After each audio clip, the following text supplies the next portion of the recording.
ninth grader learned about the rise of fascism in Germany. And so very possibly the offspring of that learning were the people that intercepted me and Sharon because they hear us speaking English, what we're going to have for lunch, and they come over and go, what are you doing? What are you doing about Trump? Mm-hmm. What's going on? What's he going to do next? I mean, literally, they're terrified. And I saw a leading German magazine this week had him with the Heil Hitler sign wrapped in a flag on the front cover. I believe it was Stern magazine, I believe. Stern, it was Stern. Yeah. So they see it without goggles of the backlash of propaganda that we get. Yeah, because they lived it. They lived it 70 years ago, 80 years ago. Yeah. They know that you can take an industrialized, advanced country, right, like Germany in the 30s, with all kinds of parliament.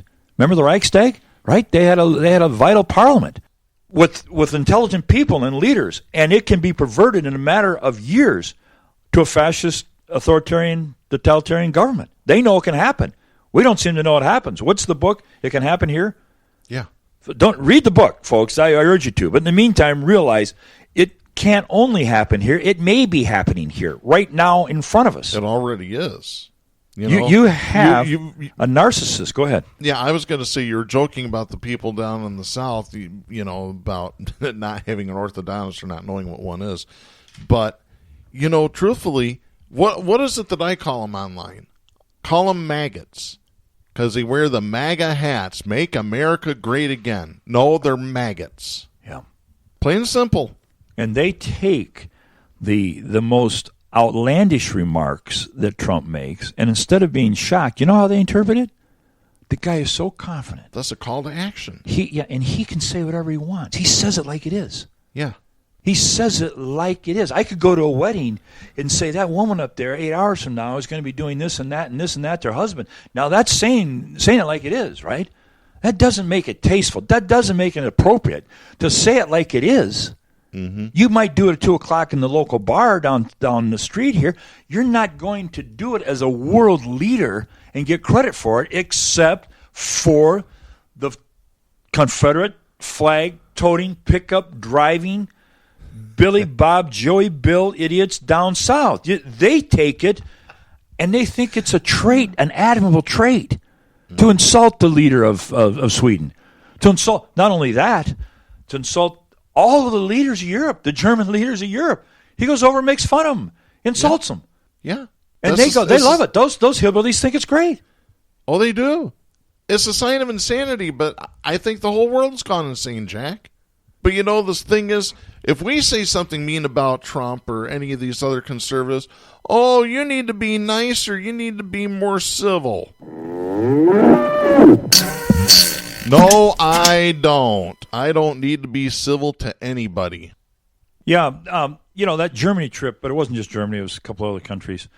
I went through the Museum of Totalitarianism in Budapest and saw the stanchions where they hung people daily.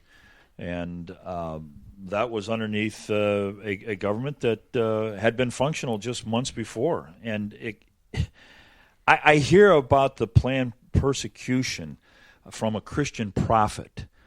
Get that. First of all, that should tell you right there you're in trouble when we're talking about Christian prophets. Christian prophet. His quote this week was, "Patriots will drag Democrats down the street if Trump isn't reelected and and doesn't start arresting other Democrats." Dead state.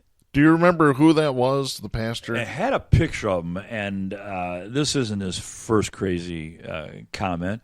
But remember, we're talking about the millions down in Tuscaloosa, Alabama, Darren, or Birmingham, Alabama, or Tecumseh, Mississippi. Tuscaloosa. Yeah. We're talking about those people down there. They hear a prophet say, drag Democrats down the street. How do you think they hear it? What do you think they do with it? Mm-hmm. Oh, they eat it up. They think that, this is a call to action. We need to do that. Well, we've seen calls of action against the media. We saw immediate shootings after Trump. We traced it right here in the show. Trump shot his big yellow mouth off about the need to go after these media writers, and a week later you had a guy go in and shoot up. What was it? Was it CNN? Where the hell was that? It was immediate reaction. I mean, you couldn't miss the connection to connect those two dots. Mm-hmm. Now the pastors and the leaders are calling for physical violence against Democrats. We're no lovers of Democrats sitting at this table. But when you have the monkeys out there ready for dog whistle leading for violence coming from Trump, and then you see it happen within hours, we're in a world of hurt. Mm-hmm.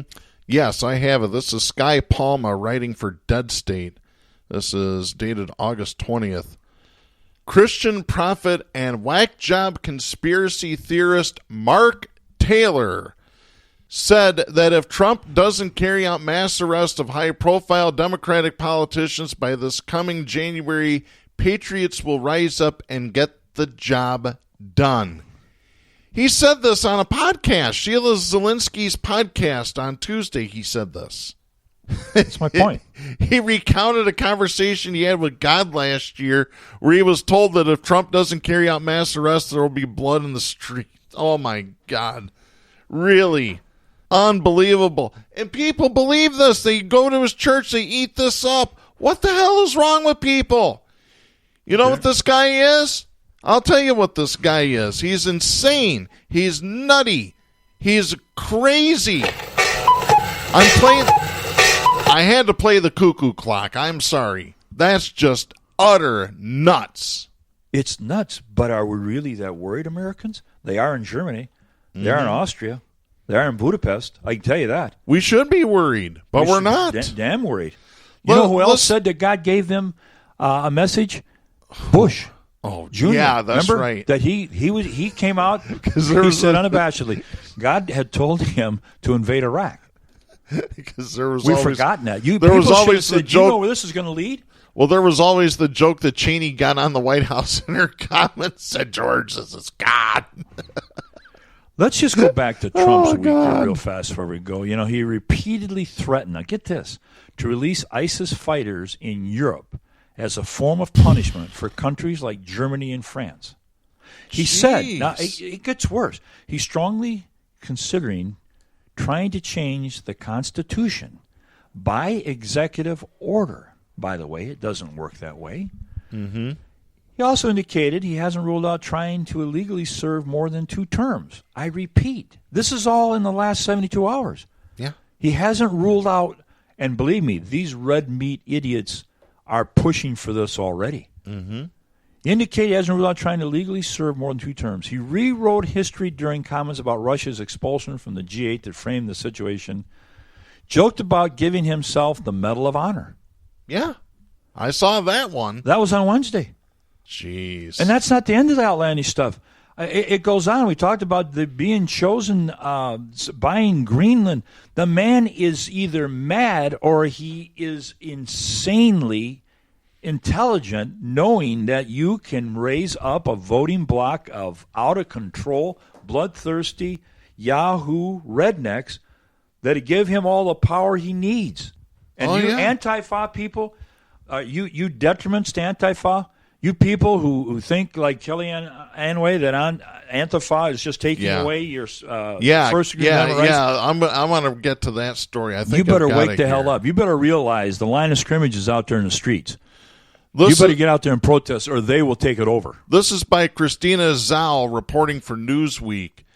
Counselor to the president, Kellyanne Conway, and a Fox propaganda contributor on Monday both falsely claimed that Antifa is a shortened version of anti-First Amendment during a segment on Fox and Friends discussing media coverage of the movement.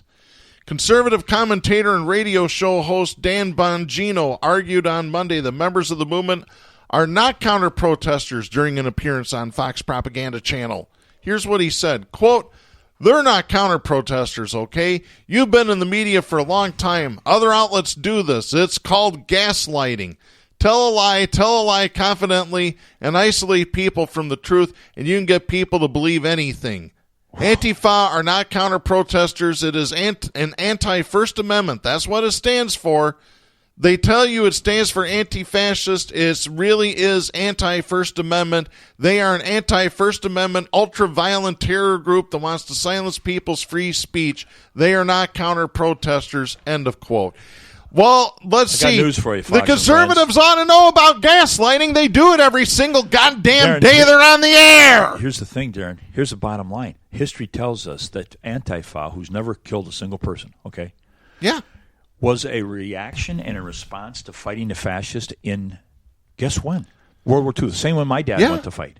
How you can say that they're a group to fight First Amendment rights is absolutely, incredibly, unprecedentedly unhistorical and stupid. You can't claim that Antifa, if you have any remembrance, did anything other than respond to the fact that people were being killed in the streets and the government was taken over by fascists. Mm-hmm. And they rose up, workers, people, to stop it. Yeah. And it's called Antifa. So they had to pervert it, didn't they, Darren? Mm-hmm. They had to call and say it was really a First Amendment fight. No, They had to stop it because any brain, even a conservative brain, has to admit that in the title, Antifa, what it says is what you get. It's anti-fascist. Mm-hmm. Imagine if you had a title called Anti-Nazis. You going to have trouble with that? Mm-hmm. You're going to call that term really anti-racial, you're against a racial integration, so that's really, no. You're anti-Nazi, you're like Brad Pitt that's got a big 12-inch knife that's going to go around and kill Nazis. Did anybody see the movie, Inglourious Bastards? Not me. Oh, yeah, that's his deal. But yeah. He was out to kill Nazis, anti-Nazi, anti-fa. Yeah. How can you be against anti-fascism? I don't know, but there's a lot of people that are. The best way to do it. People that say that they're liberals, that they're progressive. Oh, no, they're too violent. No, they're not violent enough. No, my opinion. I'm entitled to my opinion until Trump gets in office another 4 more years. This dizzy blonde Kelly got a call at 4 o'clock before she was going to be on Fox and Friends and said, this is our objective. We've got to water down and pervert the moniker Antifa. So you're going to say that it's really anti-First Amendment. Well, let me go on with what she said, because then she went on later on the same show and said this, quote, do we know what Antifa stands for? It's anti-First Amendment. So that's very curious. But your First Amendment does not. Your First Amendment right to free speech does not extend to you being physically violent towards another human being because you disagree with their politics or because they have a red MAGA hat on. That has to stop. Just like the guy in Philadelphia shooting at 6 police officers. He's got a rap sheet the size of me, and everybody's screaming about gun control. People have to focus on the violence that's happening. You can't just pick and choose who you think is criminally reprehensible and violent and worthy of punishment based on their politics. End of quote. We absolutely can, because the Republicans, the conservatives, are criminally reprehensible. Well, yeah. Every single day. I'm telling you, they were up early in the morning. They said, look at Antifa. What can we do to discredit this? Antifa. Well, FA. That could be First Amendment. Perfect. Anti-FA. First Amendment. They stopped chasing the blondes around the office for a few minutes, and they wrote this down. Antifa. That's how we will undermine it. Mississippi, Alabama, Tennessee, they're in. They got it. From now on, when they hear Antifa, it means a terrorist group that's out to fight against the First Amendment. Don't tell me it doesn't work that way. It works that way. If you folks know how many Antifa supporters are Second Amendment supporters, you'd crap your pants. You would. Here's why. Again, you better support the Antifa. You damn right you better support Antifa, because otherwise you're going to lose everything in this country. And if you haven't figured out, why do you think these ultra-conservatives now are trying to pervert the term Antifa? They need to, because they're afraid the population may realize, hey, these people are a firewall against fascism, against the Proud Boys. Yeah. Maybe these are the guys we need. And this is why they brought it up, speaking of the Proud Boys. Over the past weekend, there was a gathering of roughly 1,000 far-right demonstrators, and then Antifa showed up to counter-protest because the Proud Boys thought that they were going to march right through Portland, Oregon and spew their hate. There were only 6 minor injuries. There were 13 arrests. Who showed up? Let me say that again to me. Was it the mafia? Was it the Democratic Party? No. Or was it the pink hat women? Did Code Pink show up? Yeah. What was it? The DNC leadership? Was it the MEA? Who showed up and stood there in